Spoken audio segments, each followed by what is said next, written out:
That is League One all said and done. League One is over so far for this campaign. The playoffs are up next, but who did make it? Who survived relegation? Who made it in that automatic promotion battle? If you can't tell by my face, it was an absolutely amazing day. As a Derby County fan today, I'm recording this on Saturday the 27th in the evening. Shall we take a look at the league table as to why I am so happy? So, to start off with, Derby County secured automatic promotion back to the Championship. Now, Bolton Wanderers gave their best efforts at Peterborough United, but ultimately, Derby County came out winners. Bolton Wanderers ended up dropping a 2-goal lead and ended up behind at one point during their game versus Peterborough. What an amazing ride this League One season has been, and throughout this campaign, there's been many occasions where I thought Derby were out of it, and there's many occasions where I think many Derby County fans will say maybe Paul Warren should have gone, but ultimately we stuck to the task. We got to the end of the season. Joe Wilde-Smith takes home the Golden Glove, and what an amazing ride it has been. What an amazing time in League One. 2 seasons. We're unlucky last season to finish in 7th. But this season, we came back, we rebuilt, and we got things going. It's going to be another big rebuild for Derby County over the summer.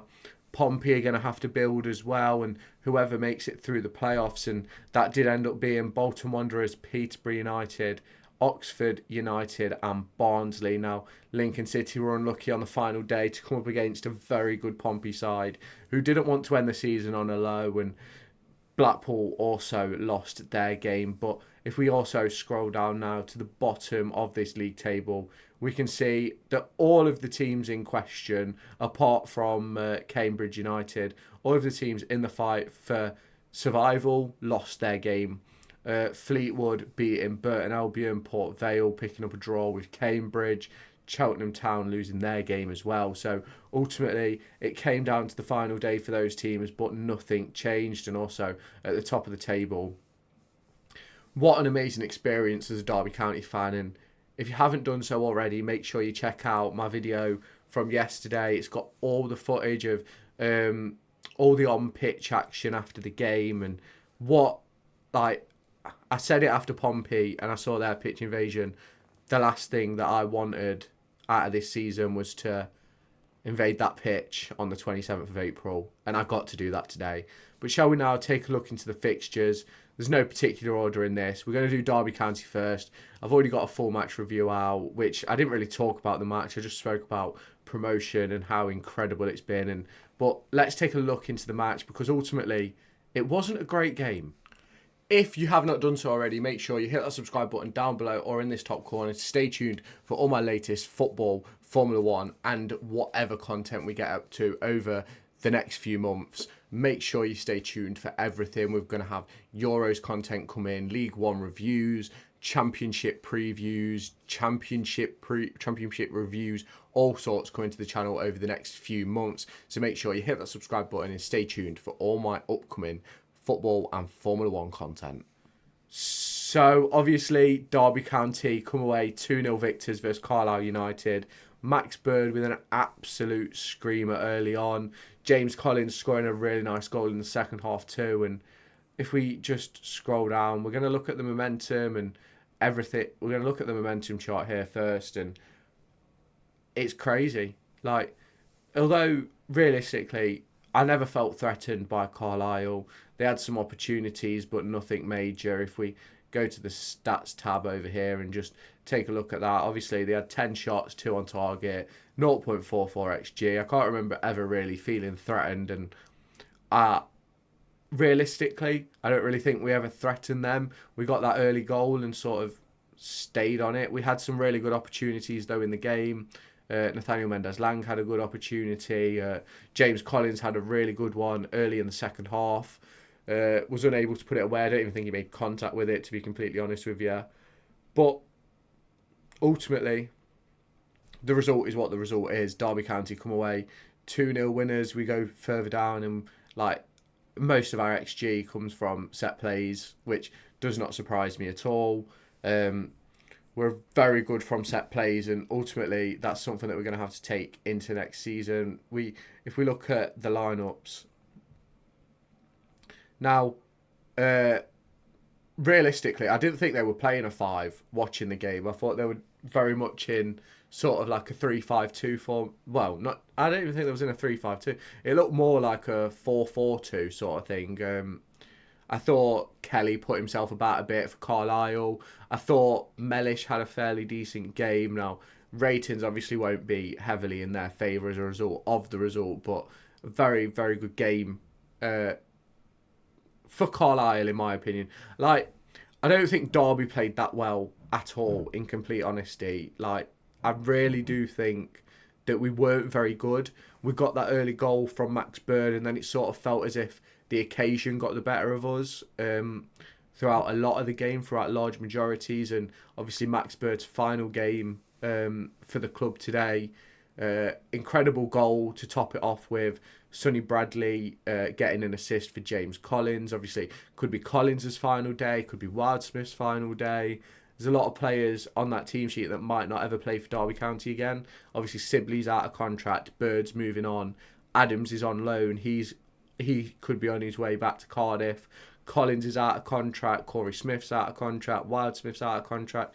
So ultimately, it was a very very good result. Obviously got us promoted, but ultimately the performance wasn't really there. But once we got that first goal, the fans seemed to calm down, but the players sort of lost their edge a little bit. And then there was obviously word that Bolton were 2-0 up, and then obviously Peterborough got back into that game, which sort of changed the whole complexion of what was going on at Pride Park Stadium. Obviously, off the bench, Callum Elder came on, Conor Horahan, Liam Thompson, Barkhazen, Blackett Taylor. I don't even think he was on the pitch for longer than 20 seconds before the ref blew time. You can go and watch it in my video from yesterday. It was a crazy final couple of minutes of the game, and the ref and the lino sprinted off the pitch as quick as they could, because that pitch invasion was coming from about 87 minutes onwards. And what a delightful performance for Derby County. Obviously, we already know, puts them in automatic promotion. Let's now get on to the next game. Now, I said I couldn't see Barnsley winning, and they didn't. A late equaliser from Northampton. Now, they did have a pitch invasion, apparently. Now, I don't know why. They've been very, very poor throughout the back end of this season. At one point, they were 3 points behind Derby with the game in hand, and ultimately to just scrape the playoffs like they have done should be disappointing for Barnsley. But ultimately, they are in the playoffs. They still have a chance of promotion, and I believe they face Bolton in the playoffs now. We're going to take a look at the stats first off. So let's get them up, and as you can see, they didn't really create a great deal. Now, they scored their goal. You can't take that away from them. Obviously, Northampton scored a late one as well. 0.86 XG to 0.36. 9 shots to 7 shots. 4 shots on target to 2 shots. Pretty split, with all due respect to both sides. And Barnsley will be hoping that they can put on a much better performance heading into the game against Bolton in the playoffs. Obviously, you look at that team, and to be completely honest with you, I think a lot of people would take that midfield three, even that front two, and they just haven't really been performing of late. Obviously, Martin Devaney has taken over from Neil Collins for this game. Will he take charge of the playoffs? Who knows? Will he bring somebody in? I think it's a difficult time to bring somebody in, especially for a playoff campaign, because ultimately you don't want to start your coaching career at a club with playoff defeat. So I think they'll be more likely to have someone come in for next season. Obviously, Josh Earl's gone from Fleetwood Town relegation candidates to Barnsley, who are now in the playoffs, 3 games away from Wembley. Now, it doesn't matter how they've performed over the last 10-15 games if they end up getting to Wembley and getting promoted, and that's just the end of the matter, really. And Northampton obviously put up a good performance in this game. Both teams utilising their bench, and for me, I didn't think Barnsley would win this game. I did think Barnsley would lose this game. I think I said that I thought the playoffs would be Lincoln City and Blackpool, but both of those two lost. Oxford United, Barnsley picked up the points they needed, and I feel bad for Lincoln, but ultimately you didn't get the points. First half of the season was the struggle, and that's what cost them in the end. And Barnsley come away in the playoffs in 6th position. They face Bolton Wanderers in the first and second leg of the playoffs, obviously, and then they could potentially be heading to Wembley. Sticking with the playoff campaign, Oxford United came away 2-0 winners versus Exeter. I thought this was going to be a tough game for Oxford United, and it did turn out to be that way. Exeter dominating the ball, but not really dominating the chances. But obviously, XG-wise, if we do scroll and look at the statistics from this game, you can see that, yes, Exeter were the dominant team in possession, but ultimately a lot of their opportunities weren't great, and that's shown by the 0.44 XG. Obviously, the penalty for Oxford boosts that XG a lot higher with 1.82, but that takes 0.7879 off, and that's what their XG would be normally, which is still a lot better than Exeter's 15 shots to 10, 5 on target to 1. Oxford United put in a really good performance in this game, showed why they deserved the playoffs in the end, and as you can see, non-penalty XG was 1.04, as I said, pretty much around that area. And then if we obviously go and check on the lineup, obviously Exeter City have some really good players in that lineup, the likes of Tom Carroll, Harris in midfield. Like, they've got a fairly decent squad, and they've had a fairly decent season as well, to be completely honest. And so have Oxford. Now, they probably were expecting more a few months ago. I say 3-4 months ago, when Liam Manning left. Obviously, they were in second position at that point. But they come away with still a chance of getting promoted. It's going to be very interesting to see how it plays out between them and Peterborough. Obviously, they've got some really good players in that team. Ruben Rodriguez is signing in the summer from Notts County on a free transfer. You've got Harris in there, Murphy, Brannigan. They've got some really good players in the Oxford United setup. Some that I wouldn't mind at Derby, even for a championship campaign. Someone like Cameron Brannigan. I think Brannigan's played above League One level for years and years now, and ultimately, will he ever get that move, or will he just spend the rest of his career at Oxford? That's something for him and his team to decide, his agent and things like that. Obviously, Des Buckingham got the job done, getting them into the playoffs. He's now got 3 games. He's got 2 games, but a third game if they get to the final to get them back to the Championship, not the Premier League. I don't even know what I'm talking about, the Premier League. It's a long way off for League One. But very good performance from Oxford United. Buckingham will be happy.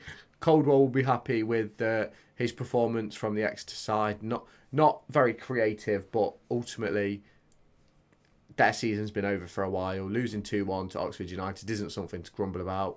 Oxford are a very good side. Derby lost 2-1 to them on like the third game of the season, and they ended up getting automatic promotion. So what could happen for Exeter City next season, who knows? But very good performance for Oxford again. The Brannigan goal from a penalty, very good player. If he stays at Oxford next season, I think a lot of people would be surprised, but ultimately he's been there a while. Can I see him moving on? Potentially. I think it has to be the right offer. I think it has to be a perfect offer, really. So, yeah, let's get into the next fixture. So, the team which I really thought would get into those playoff places, and I did think they'd be the team to beat in the playoffs, was Lincoln City, but a 2-0 defeat on the final day to title winners Pompey. Portsmouth sort of shut down any opportunity of Lincoln City getting into the playoffs. And if we do look at the statistics from this game, I think it speaks volumes of the problems at Lincoln City. Expected goals of 1.92 and nothing to show for it. 12 shots, 2 on target, 2 big chances missed. And for me, it's another game for Lincoln City where they've had a load of opportunities and not been clinical enough to take them. They've had a few of these over the past few months in this really good spell of form, and you obviously put it down to a bad day at the office, but I think when they played Derby was another example of this.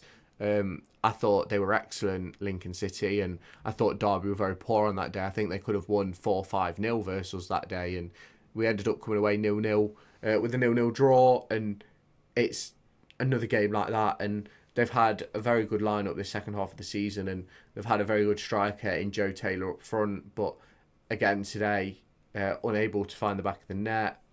Obviously, Mandaroo, I believe he missed a penalty. I could be wrong. Yeah, he missed a penalty. Created 4 chances though.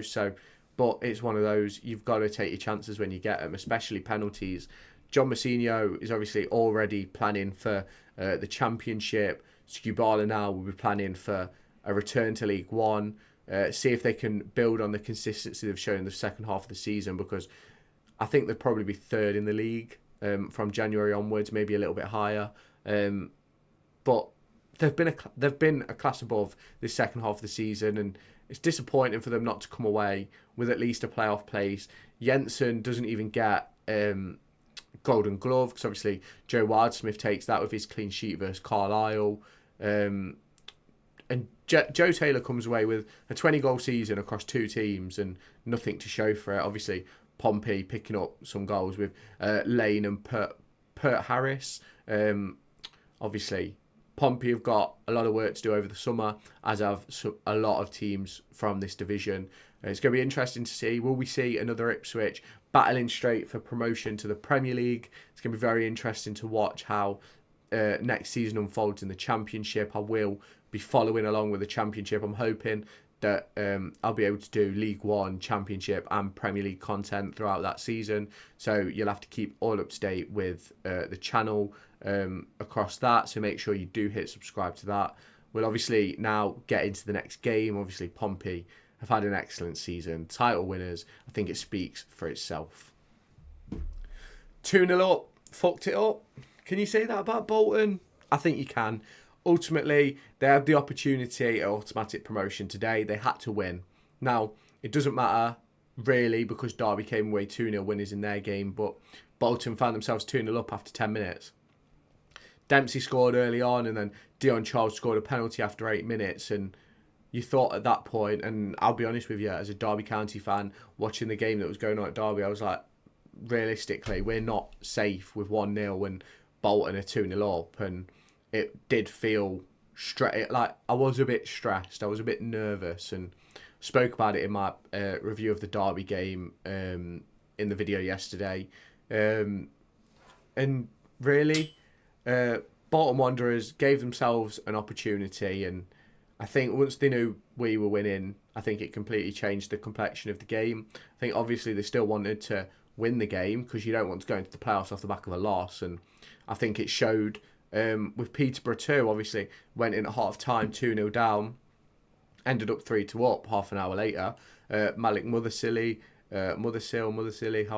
however it's pronounced, former player in the Derby County Academy. I think he came on loan to us from Chelsea for a year or 6 months, and never really got going with us. And then obviously we went into administration, which scuppered him potentially staying with us.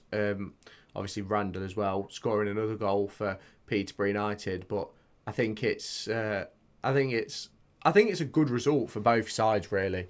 They don't go in off the back of a loss, so they don't go in disappointed. Obviously Bolton scored late to draw the game.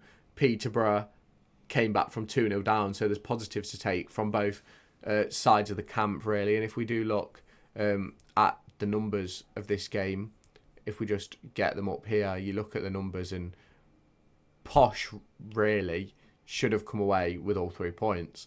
2.81 XG to 1.89, 57% possession to 43%. I did say in my preview video I could see this ending as a draw. Wasn't quite expecting a 3-3 draw, but I did expect it to end as a draw. 15 shots to 11, 6 shots on target to 4 shots on target, 5 big chances from Peterborough, 2 missed, 3 from Bolton, 1 missed. Obviously, Cameron Jerome's picked up a goal. Dempsey, Charles, Mothersill, Randall, they're all going into playoffs in red hot form. And we do look at the 2 lineups, and like, they are very, very good sides. Both teams are incredible, and if they do end up in the Championship, like, obviously teams are going to have to rebuild for the Championship. That's just what happens. You can't stick with the same players from League One to the Championship, especially if you don't win the league by a canter. For me, I think even Pompey are going to have to make some massive changes, and Derby have 12, 13 players that aren't going to be there next season as it stands today. These two sides will also have similar situations with contracts and players who will want to leave with not getting promoted. And you look at the likes of Ronnie Edwards for Peterborough. You look at Burrows, Mason Clark. Is it Mason Clark that's already gone, or is it Poku? One of them's already signed a deal elsewhere. Bit similar to Max Bird at Derby. You even look at that Bolton side. Cogley has had a really good season. Dempsey, Shanahan, whatever his name is, Collins up front, Dion Charles. These are all players who could arguably play at the next level. Santos has had a fairly good season. And for me, there's a lot going on at both of these teams. If they don't get promoted, I think they're going to have a big rebuild over the summer. Obviously, Baxter's put in some really good performances in recent weeks. Obviously, not today, conceding 3, but it's one of those where even Williams at left wing back, like, they've got some really good players within these squads. It's going to be interesting to see how things play out through the playoffs, and it wouldn't surprise me if it was a Bolton Peterborough final. It really wouldn't. It would be sort of top the icing off the cake, put the icing on the cake of League One. Sorry, I'm a few beers deep. I can't really say much really. But yeah, so they end up, if we get the league table up now, they end up 3 and 4. Obviously, Bolton end up playing Barnsley, Peterborough end up with Oxford, and we will take a look into those games. I'm not entirely sure when the playoff games actually are, so we'll make sure they're out a couple of days in advance. We'll have a proper playoff preview. It's going to be very interesting to see how it plays out, because that Wembley day, I've been to Wembley twice. Saw Derby County get promoted in 2007 when I was 6 years. I think I was just turned 5. I've been there in 2018, 2019, whenever it was, when we played Villa, seen us lose. Obviously, the 2014 occasion as well, where we lost. So Wembley can be too much for some people. It can be not enough for others. And it's going to be very interesting to see how it all plays out. And let's take a look into the second to last game of this League One review episode. And then we'll just have a bit of a chat about League One. So Blackpool had a brilliant opportunity to seal a playoff place. Now, I don't think it would have mattered with Oxford winning their game anyway, but they fell to a 3-2 defeat to Reading. Now, I've said on numerous occasions this season, Reading are a fairly decent side, and they have some really good players in their squad and some really good talent, and I think they're going to lose a lot of that over the summer. Obviously, Derby County were interested apparently in Charlie Savage over the January transfer window. Will he be a championship signing for them? Potentially, who knows? Obviously, they need a rebuild in midfield with losing Max Bird, Corey Smith's out of contract, Horahan's out of contract, Ibu Adams is leaving back to his parent club. So, like, Reading have some really good players. Blackpool too. Obviously, Dembele putting them in the lead after just 4 minutes. They'll have thought, oh, we're well in with a chance of playoffs. But then Reading went on a bit of a 20-25 minute absolute madness spell and scored 3 in that period and went to 3-1, and ultimately Blackpool were out of the game at that point. And although if you look down at just the brief stats that are there before we get into the actual stats, like, Reading were well deserving of this game, and if we do get the full stats up now, like, Reading were very, very, very, very deserving of all 3 points in this game. 2.6 XG to 1 XG, 18 shots to 10, 6 shots on target each, 3 big chances for Reading to 1 big chance for Blackpool. And at the end of the day, Reading did the job that they needed to do. Didn't really matter about what anybody else wanted. And obviously, you look at the lineups, and some of these players I'd have taken at Derby, the likes of Harvey Nibbs. You look at Sam Smith, Aziz, Wing. Did he even bring Charlie Savage on? Yeah, Charlie Savage came on. He's a player that I spoke about a lot during the January transfer window. I'd have taken him at Derby as a replacement for Max Bird or someone like Liam Thompson or Louis Sibley. But then ultimately, Louis Sibley has gone to left wing back. So, and obviously, this Blackpool side, they now lose some big players in Dembele. They lose Jordan Rhodes. I believe Joseph is on loan as well, but I'm not 100% sure, so don't quote me on that at this moment. But it's going to be very interesting to see how all these teams rebuild for the next season in League One. I am going to stick with I'm going to try and stick with League One content as well. I'm going to try and make sure that we have League One, Championship, and Premier League content on the channel. So do make sure you stick around and hit the subscribe button for that. But shall we get into the final game of this weekend that I'm going to be reviewing? It's been a crazy week, and I still don't think I'm fully on top of my emotions yet. So let's get a look into the final game. So the one which ultimately, I say ultimately, I shouldn't say that word. People hate it. But Burton Albion stayed in the league somehow. Everyone lost. Everyone lost apart from Cambridge. And it is crazy. Curtis Davis gets relegated with Cheltenham. They go back down to League Two. It'd be interesting to see how that's handled. Obviously, Fleetwood Town win 3-0 at home, obviously. So Fleetwood Town did have the advantage. And I've not checked Burton's Twitter or anything like that, but it wouldn't surprise me if Patterson's been sacked or if Patterson ends up getting sacked, because he's not done great since he took over. They got rid of Dino Marmaria earlier on in the season, and I don't really think they've made a step forward. I think, if anything, they've gone backwards. And if we do look at the numbers through this game, Fleetwood were by far the better side. And I think, realistically, if it wasn't for an early good run of form that they had with Dino Marmaria earlier on in the season, they'd have been down. They would have been down. They had some really good performances early on in the season, and they picked up some good results. And in the end, yes, they stay in the league, so it meant something.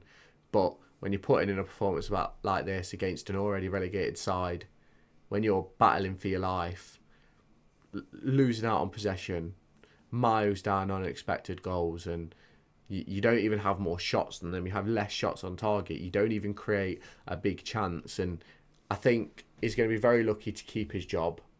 You'll have to let me know your thoughts down in the comment section. But I don't even think that Burton side is a bad side. They've got Harper in midfield, Oshalaja, Mason Bennett up front, who took Derby to a playoff final. Now, I'm not saying Bennett was Derby's best player that season. He obviously wasn't. They had Mason Mount, Harry Wilson, Fikayo Tomori, Tom Lawrence, Jack Marriott, David Nugent. They had some incredible players that season. But he's still a good player at League One level. They've got some good players in that team. I think Hughes is a fairly decent player. And this Fleetwood side showed him who's boss, really. And that's that. And what a performance from Fleetwood. And that just shows that they'll be back very, very soon. And hopefully they are back very soon. Because what a performance they put in. Obviously, we've got the playoffs to look forward to now.